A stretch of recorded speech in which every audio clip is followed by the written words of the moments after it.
Today we continue with the 23rd chapter of the book of Isaiah, the book of Yeshaya, and this will be the last of the prophecies to the other nations, to the peoples who surround Bnei Yisrael. And this one begins, Masa Tzor, the Tyre pronouncement, Helilu Oniot Tarshish, Ki Shudad Mibayet Mibo Me'eretz Kitim Nigla Lama. Helilu, howl, make a right yalala, make a like a hallelujah, make a big sound, you ships of Tarshish. Why? For havoc has happened. Not a house has left as they came from the land of Kittim. This was revealed to them. So another destruction, this time Tyre or Tzor. We think of Tyre, it's in Lebanon as a city, but actually, at least I've heard this, and I haven't read it, but I've heard this, that Tyre was originally a small island off the coast of Lebanon, and the Greeks were unable to capture it, and they threw all sorts of rubble and garbage and stuff into the Mediterranean Sea to have it attached to the land, and this way they were able to conquer it. It was a city known for, not for being a city of great, of being involved in wars. That's what's interesting about this versus the rest of them. All the other chapters related to people who were in many ways waged war against Israel, the Syrians and Babylonians and Moabites and Egyptians and Gaza and Damascus. Here we have a people who weren't they were great traders. They were people who were not enemies of Bnei Yisrael. In fact, in many ways, Tzor, the king of Tzor, was one of the Tyre, was one of the king who made treaties with David and Shlomo to supply much of the materials for the Beit HaMikdash. But nevertheless, destruction will happen to them as well. Domu Yoshvei Mo, you coastland dwellers, usually it's an island. So Cher Sidon, Over Yam Meileh, you traders of Sidon, once thronged by seafarers. Right? There used to be lots of trade, there used to be lots of boats there, but now it's destroyed. Uvemayim Rabim Zera Shichor, Ktsir Yaor Tevuatah, Vatihi Sechar Goyim. Over many waters, your revenue came from the trade of nations, from the grain of Shichor, the harvest of the Nile, right? All over they're trading. Boshi, Sidon, Kiamar Yam Me'oz Hayam Lemor. Be ashamed, Sidon, for the sea, the stronghold of the sea, declares it will say to you, Lo chalti, velo yaladati, velo gidalti, bachurim, romamti, vitulotai. I am as one who never labored, never gave birth, never raised youths or reared maidens, right? I'm like somebody who none of this happened. It appears like it's all something that was in the past. It's something that didn't happen. That's how destructive it's going to be. It's like I never even had these things. When the Egyptians heard it, they were terrified. It's when they heard about Tyre. Why would they be terrified? Presumably because, well, Rashi tries to say it's because, the 10 plagues and that maybe destruction will happen and they drowned at the sea. And here the sea is also a force of destruction. On a more shot level, literal level, it's because this was the people with whom they did much trade with. And thus it would be terrible for the Egyptian economy as well. We're up to verse 6. Ivru Tarshisha, Helilu Yoshvei. Pass on, O Tarshish. Helilu, again, scream out those who live in the island on the coast. Hazot lachem alizah, mimei kedem kadmata, yoviluha ragleha merachok lagur. Your city was one that was merry, that was pleasant, that was beautiful in the past times. Right? Did her feet carry her off to sojourn far away? Has your city gone?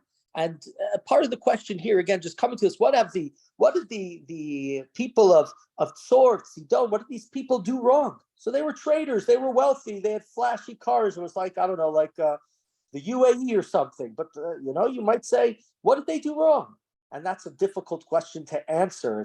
These are not destructive nations who are killing. And maybe in the sort of the Yeshaya way, where he talks about how the only true power is God. It's not the Babylonians, it's not the Assyrians, it's not the Moabites. The empires come and empires fall. So this empire, even though it was not one of great power in terms of military power, it was great power financially. And even that can't stand up to God. So maybe that's the fitting in with many of the other prophecies in these chapters. It's not clear that they do something so terrible. Continuing in verse 8. Miya atzot al tzor hama'atira.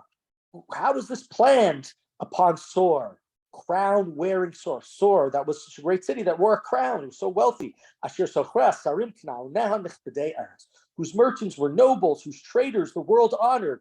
They had half of the members of the Forbes 400 list. Adonai tzvaot ya'atzal lechalel gaon kol tzvila kel kol nichbedei eretz. God planned it, and here we see it, to defile all the beauty, to shame all the honored of the world. Now, we don't think that there's something wrong with beauty. I don't think there was something wrong with honor. But I think here, again, this is part of, they think that they are the ultimate beauty, the ultimate honor. They are the representative of it. And these chapters, again, Yeshaya, over and over again, God is the only thing in charge. God is the only thing that lasts forever. Nothing else does. Ivri artseich kayeor, bat tarshish ein mezach od. Travel through your land like the Nile, Tarshish. There is harbor no more, right? Like the Nile is a flowing river. Everything is moving. Here, the city, right? It was next to a sea. It wasn't everything moving and everything passing through and destruction.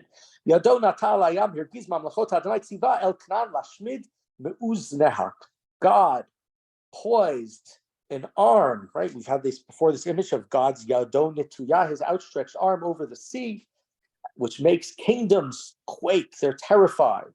God commanded the destruction of Phoenicia's strongholds. Vayomer lo tosifi od le'alos. You will not be, this is the same word before, the word alizah, that was so beautiful, was so glorious. You will not be so glorious. You will be glorious no more.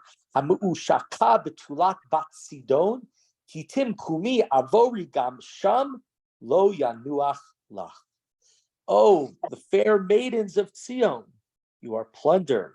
Cross over to Kittim, but don't worry, because even there you'll have no rest. God's anger has not finished. And there's something interesting in this chapter. It's not clear if Sidon was really ever destroyed in this way.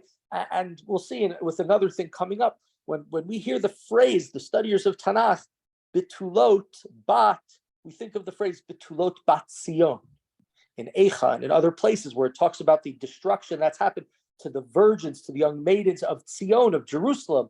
And almost like this chapter was almost maybe parts of it adapted for Sidon. It's not clear. Betulot bat Sidon, I didn't say it, but I could have just as well said Betulot bat Sion. And we'll see other places where it seems like it's almost looks like the destruction of Jerusalem, and there would be similar problems. Yeshai has talked about those problems before.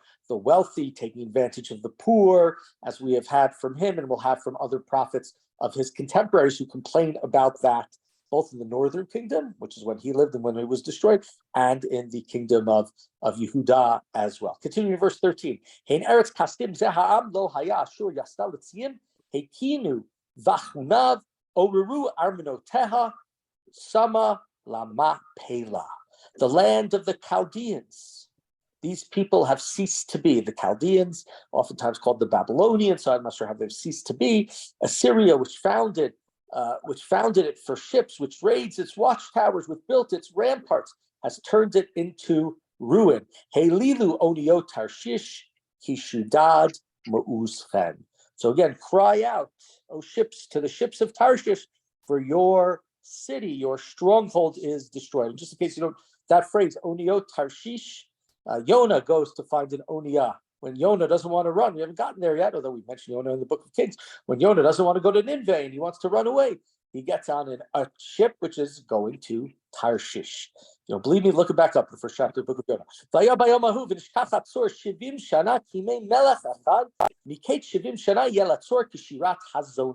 In that day, Tyre will remain forgotten for 70 years, like the lifetime of a king. After 70 years, right then, Tyre will go just like a prostitute goes, just like it's done. It's not forgotten anymore. I think, at least the way I understand it, saying, my guess is you probably do better at a prostitute in your 20s and your 30s than you do in your 60s and your 70s. And maybe that's what it's saying here. Like after 70 years, nobody remembers the prostitute anymore. She's no longer or he's no longer in charge, at the height of his or her craft. And so here too, this is what's going to happen to Tzor. 70 years is going to be destroyed. When we think 70 years, that's also the time that we're told that between the first and the second temple period. So again, this like secretive allusion between this prophecy for Tzor and the prophecy for Jerusalem, which is going to be destroyed. Betulot bat Sidon, Betulot bat Sion. They're called here a Zonah.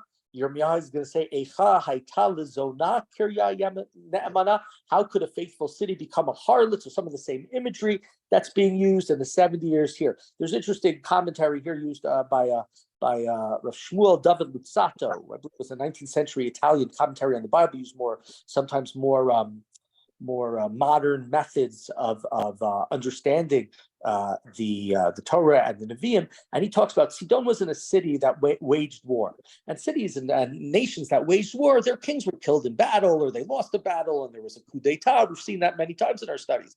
Sidon was a city of wealth, and so the kings there weren't coup d'états, and they weren't going to war and being defeated in battle. Everybody had money, so everybody was happy. And so their kings would last for a long time. So by saying 70 years, which is sort of like the full lifetime of a human being, it's saying how long Sidon is going to be destroyed for. It's different ways of understanding that verse. Continuing verse 16, take out a lyre, right? Take out your instrument, whether it's a lyre or whether it's a harp, go around the town. The prostitute is long forgotten. Hey, TV nagain, here be shir the man. Play your music, keep playing to bring you back to your mind. And after 70 years have passed, what's going to happen? God will remember Tyre and will return Tyre to her place. And it will prostitute all the kingdoms of the world on the face of the earth, right? And here it seems to be, again, what's the problem with Tyre? Well, it's all about money, and maybe they think they have money and more money than anybody, and therefore they're the greatest. So they're seen as sort of this people that only care about money.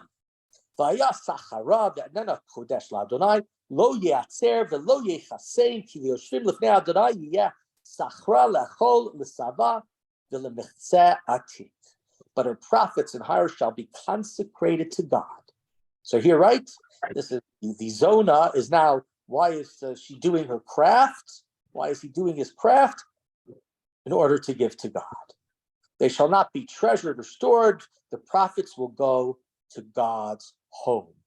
And they may eat and clothe themselves elegantly, but it's going to God. And here too, it's interesting to think about, again, is this referring to Tzor? Is it sort of an allusion, also a secondary allusion to Yerushalayim, to the Jewish people? The Betulot bat Sion, the Betulot bat Sidon, the Zonah, that is Tzor, the Zonah that Yirmiyahu calls Yerushalayim, the 70 years of exile, and the return. The return where hopefully we would hope that the Jews have learned their lessons from the mistakes during the first temple period and act faithfully to one another and use their wealth not to buy a 37th Mercedes, but rather to help God.